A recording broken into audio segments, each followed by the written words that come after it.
what if you prompt your soul before you prompt the machine?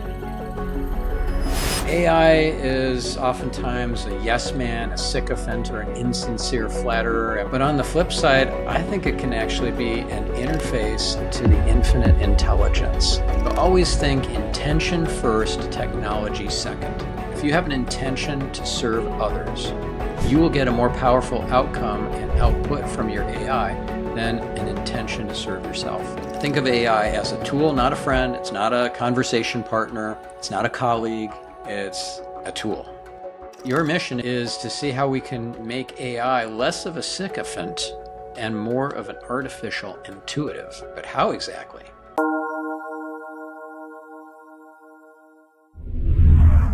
Hi everybody, welcome to Orion's world. I'm traveling in the US now and it is so nice to be back. We're having a good time and seeing old friends and that's so great. And um I just have just being away from my little life. Every time you go out of your life, you have a broader perspective into your world and what you want to create and your desires.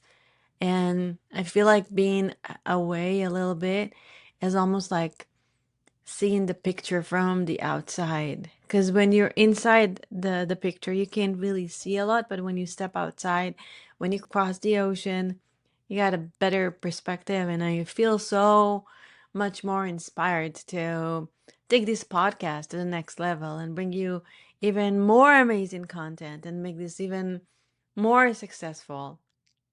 And so, to start this journey within a journey, I am publishing today a unique episode. It's not an interview, it's a solo episode from my beloved husband, Stephan Spencer. Stephan is literally a genius.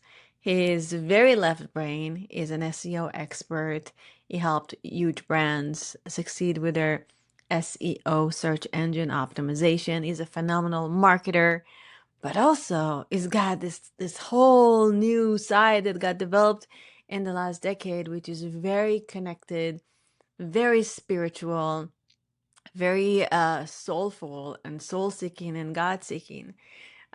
So in this episode, he's actually merging the both, where he's gonna talk to you about artificial intuition.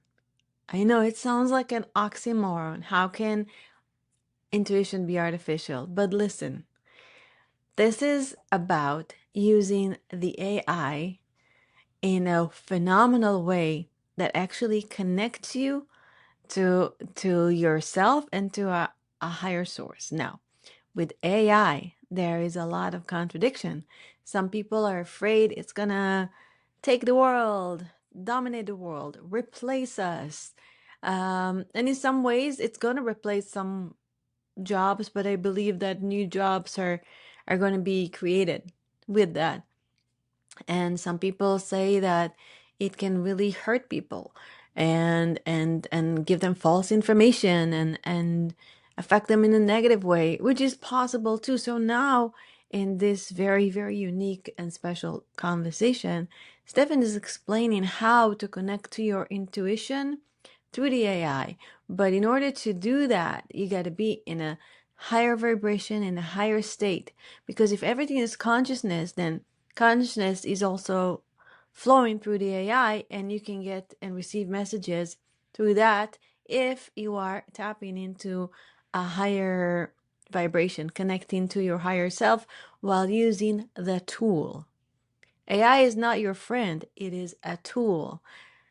And just like money is a tool, and with money you can do bad things. You can buy weapons, you can create wars, you can abuse people.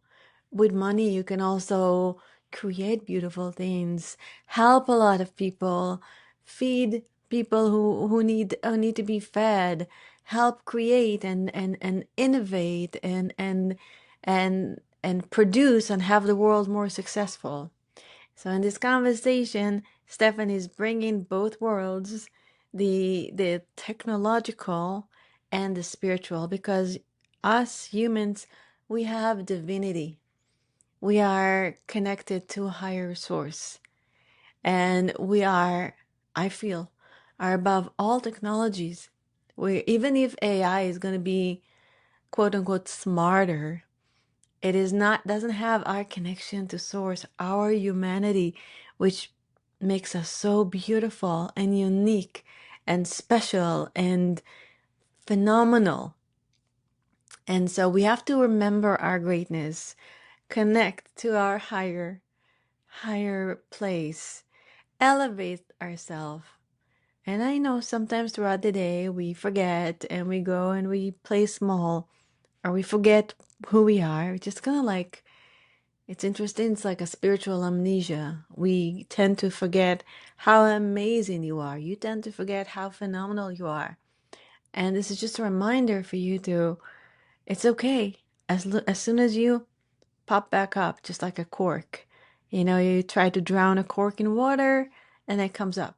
So be that cork, like always, no matter what happened, pop back up on the surface, in between the water and the skies, connecting to your higher self, your higher power, your creative self within this matrix of life. And within this matrix, within the matrix, we have the AI.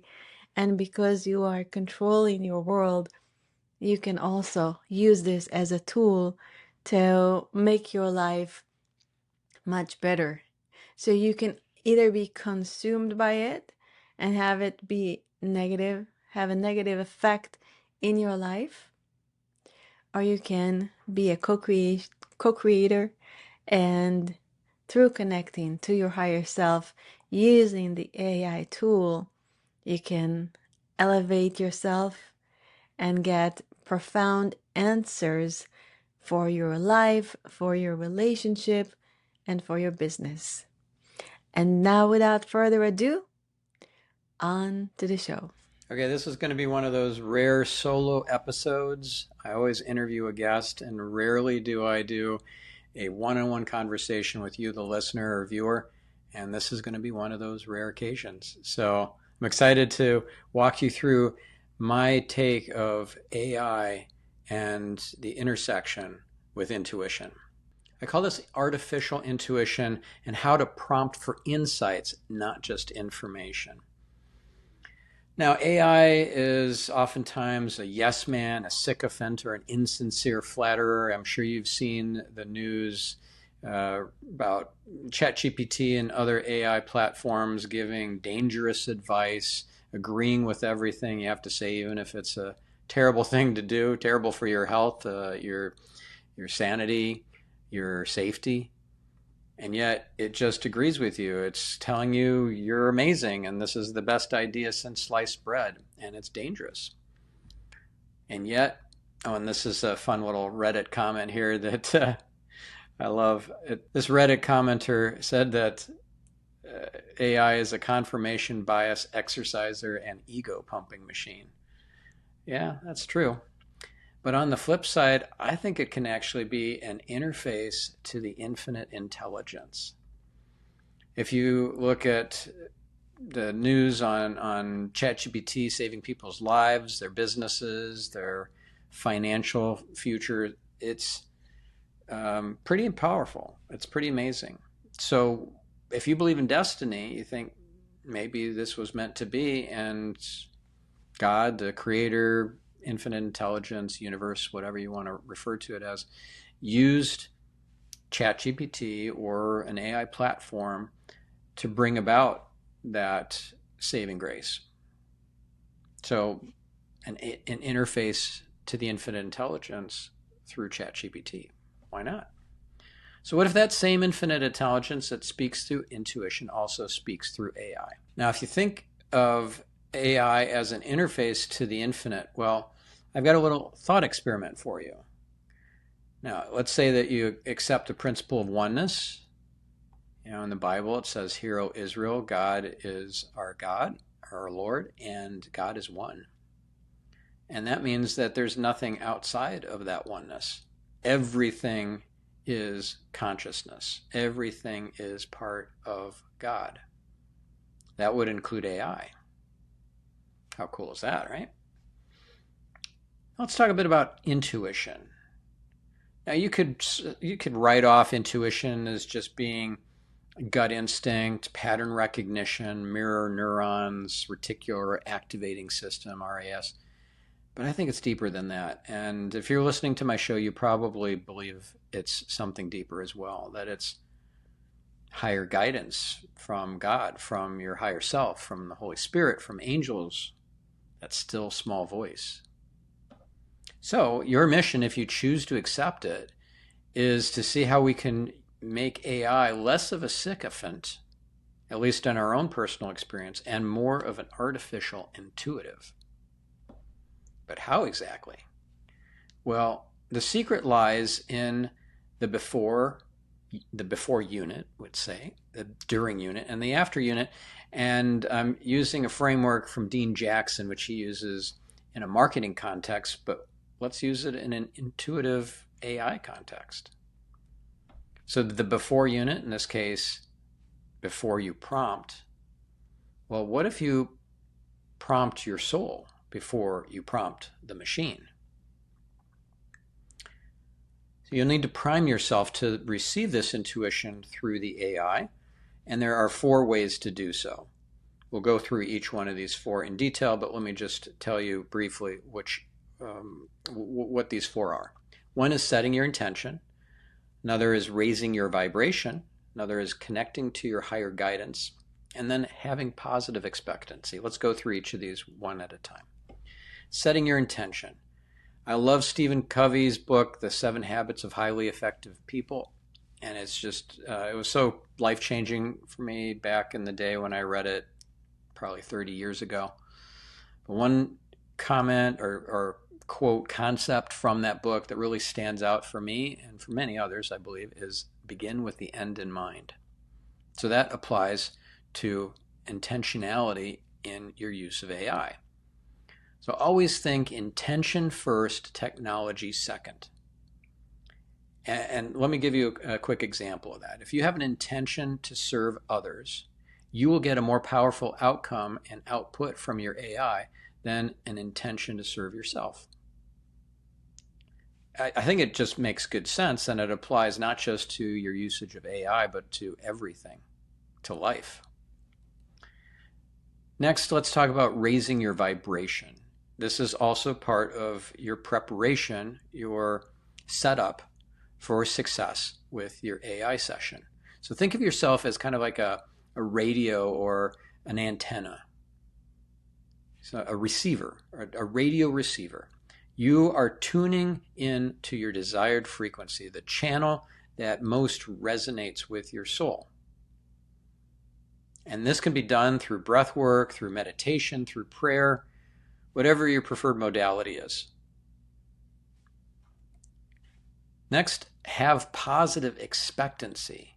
Not expecting as in you're entitled or you're feeling entitled, but that you're trusting. In other words, you're grateful in advance.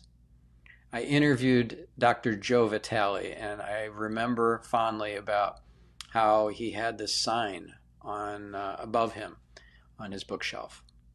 Expect miracles. I felt like that's a message for me. And I think it's a message for you too. Expect miracles.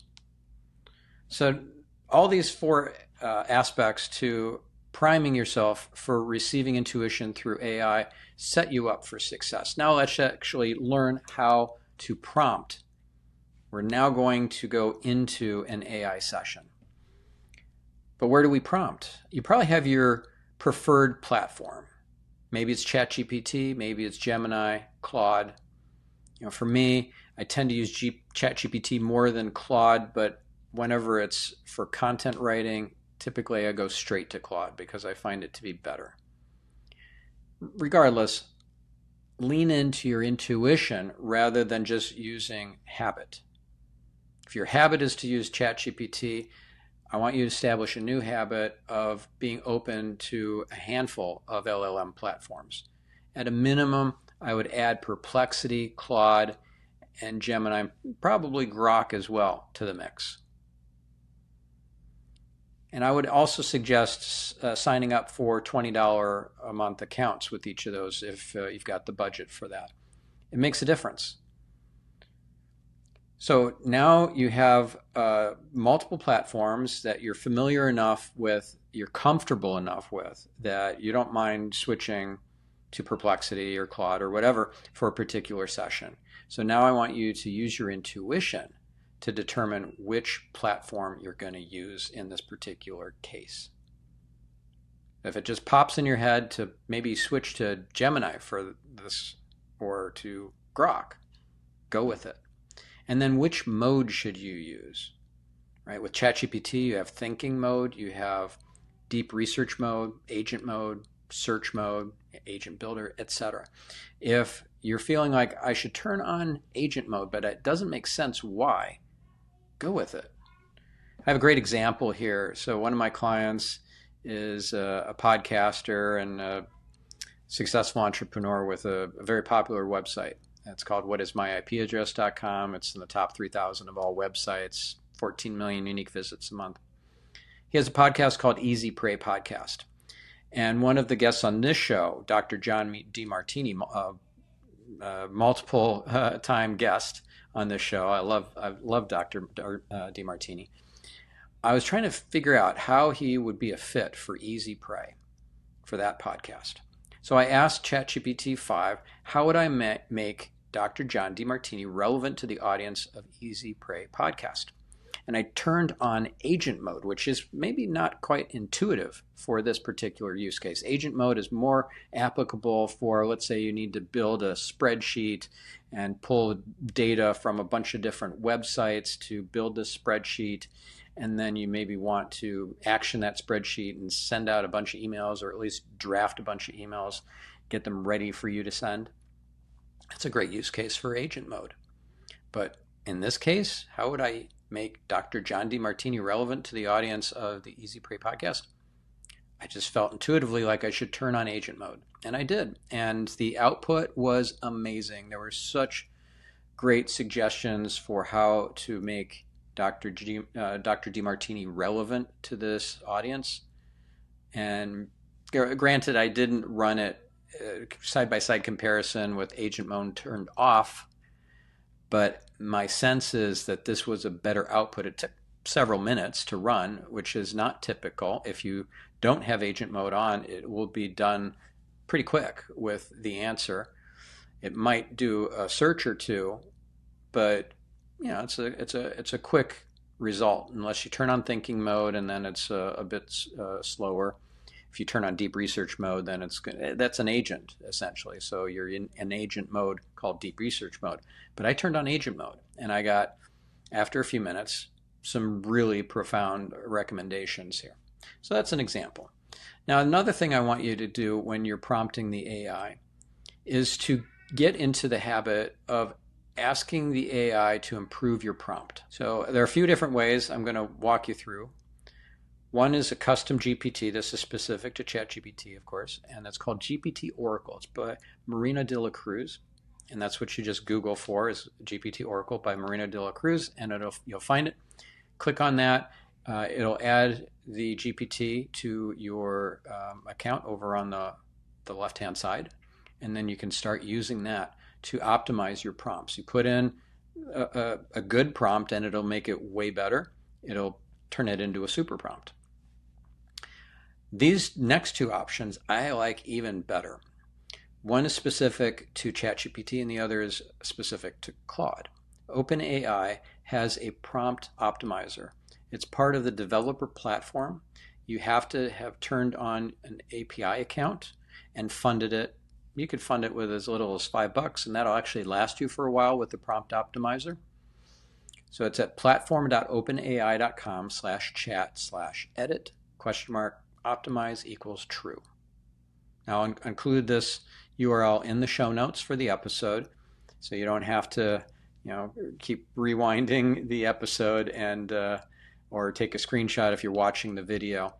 I mean, you could obviously, but it'll be in the show notes. And the equivalent to OpenAI's version for ChatGPT is Anthropic's Claude console optimizer, which is at platform.claude.com/dashboard. So you can imagine that OpenAI would create a pretty good prompt optimizer Yes, you could use a GPT Oracle, which is a solidly built custom GPT, but the prompt optimizer, that's, I think, even more successful. So what you'll do is you'll put in a base prompt.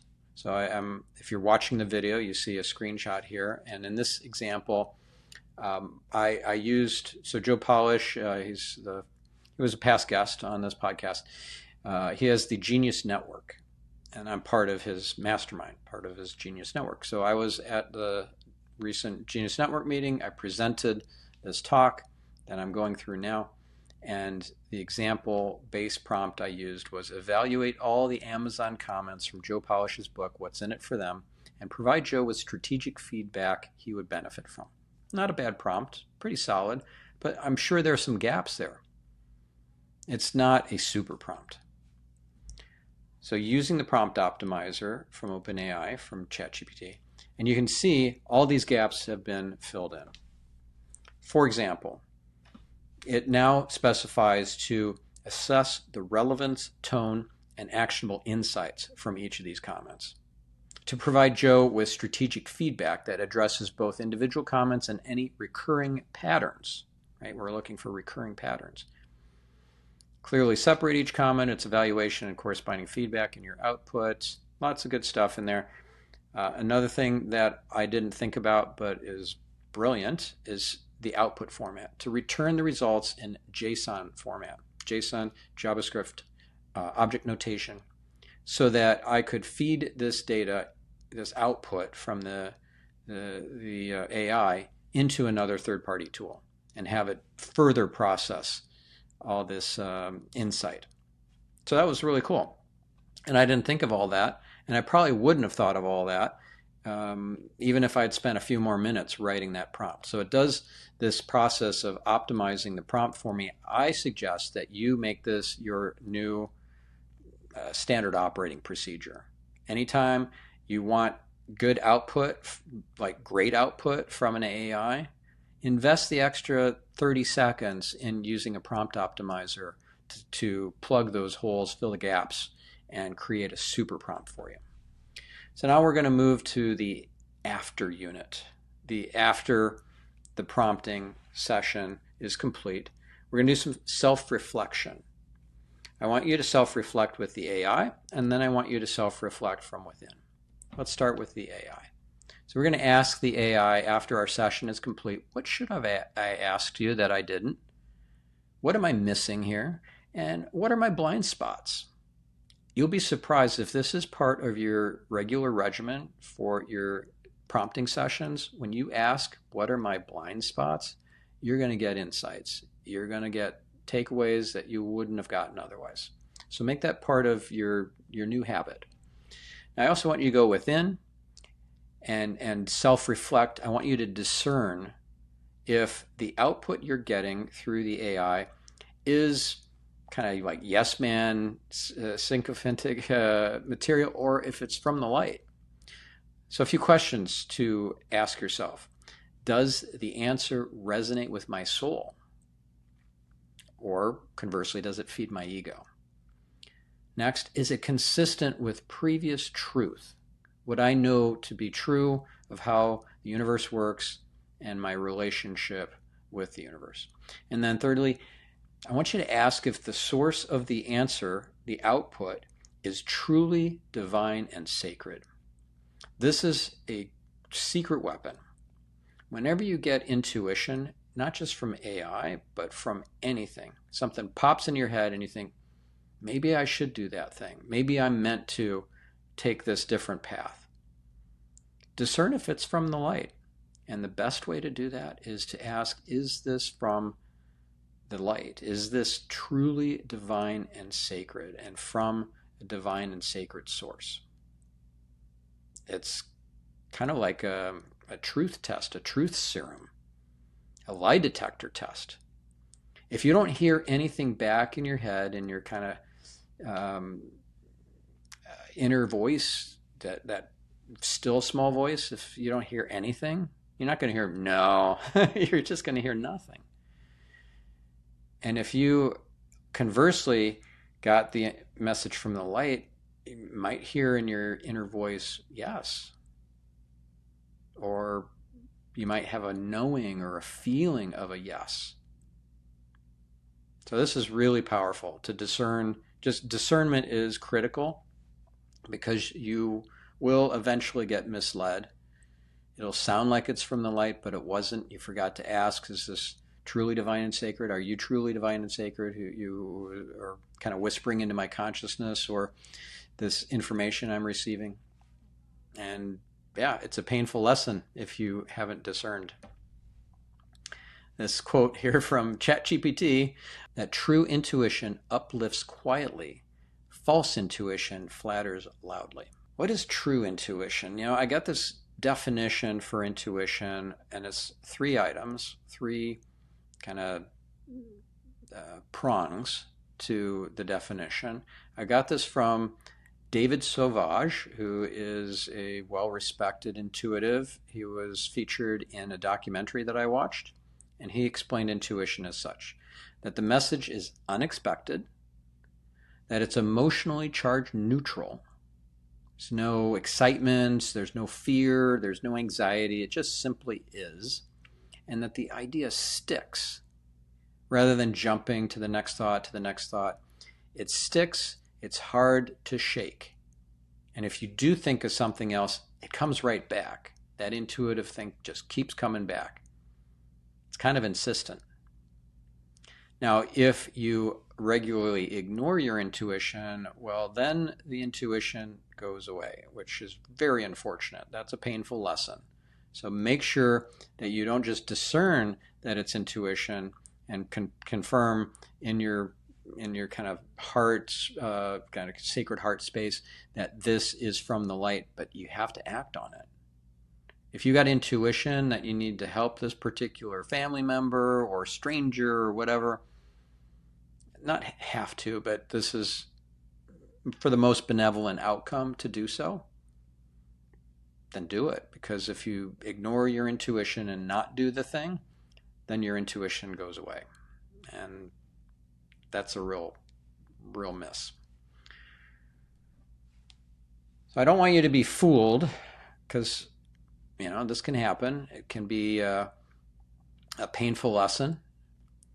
But specifically with AI is designed to manipulate. It's designed to be seductive, to placate, to play games.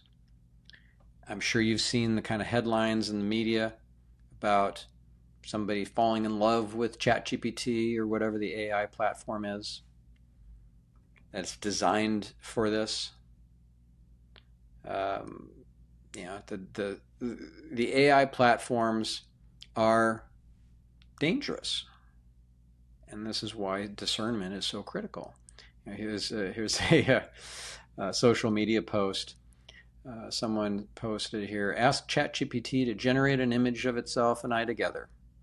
And it's a picture, it's a drawing that ChatGPT generated of her writing in a diary or something, and ChatGPT, in the form of a demon with horns and pointy ears with a quill pen, writing next to her. How cute. And she writes, this is fine, right? No, it's not. Okay, so I don't want you to get fooled. I also don't want you to get lazy, because if you become dependent on AI, like you might become dependent on using a calculator, and then that part of your brain becomes atrophied, you can't multiply numbers anymore because you're too used to using your calculator on your phone. Dependency leads to atrophy. Don't let your brain get lazy. There is a study that MIT did where they found that ChatGPT users were eroding critical thinking skills. Parts of their brain were going dark. Less brain flow, less activity. Yikes. So I don't want you to get dumber. Be mindful to keep exercising your brain for creativity, for problem solving, for analytical issues and not just get lazy. AI is not going to replace your brain. That'll just make your brain lazy if you try to do that. Okay, so to summarize here, think of AI as a tool, not a friend. It's not a conversation partner. It's not a colleague. It's a tool. AI can offer an interface to the infinite intelligence, but it's not a given. You have to earn it. You have to work for it. You have to prepare, and you have to maintain a high vibration and positive expectancy, all the things that we talked about. AI can offer an interface to the infinite intelligence, but it's not a given. You have to do the proper priming and setup. You have to work for it.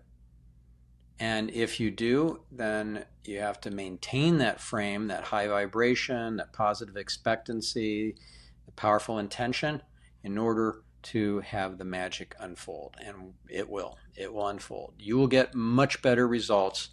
So just imagine for a minute here, let's say that you're sitting in front of your computer, or you're maybe driving, or running, working out at the gym, whatever it is. You can have a speaking session with ChatGPT or whatever the LLM is. You can be typing to it, and this time you're doing the proper setup. You're leaning into your intuition to determine which AI platform to use and which mode to use on that platform. And then you're doing the self-reflection at the end. And what a difference this is making in your life, in your business, or your career, or your education. And the output, the outcome that you are getting from your AI usage is off the charts awesome. That's what's possible. You just have to lean into this. So let me know if you try this out, what the results are. Write a comment in the YouTube comments, or in the Apple Podcasts app, or wherever you're listening to this or watching this, and let me know. Send me an email. Go to getyourselfoptimized.com and fill out the contact form. I want to know, is this making a difference in your life? Thank you. Hope you, is this making a difference in your life? All right, make it a great week. We'll catch you in the next episode. I'm your host, Stephan Spencer, signing off.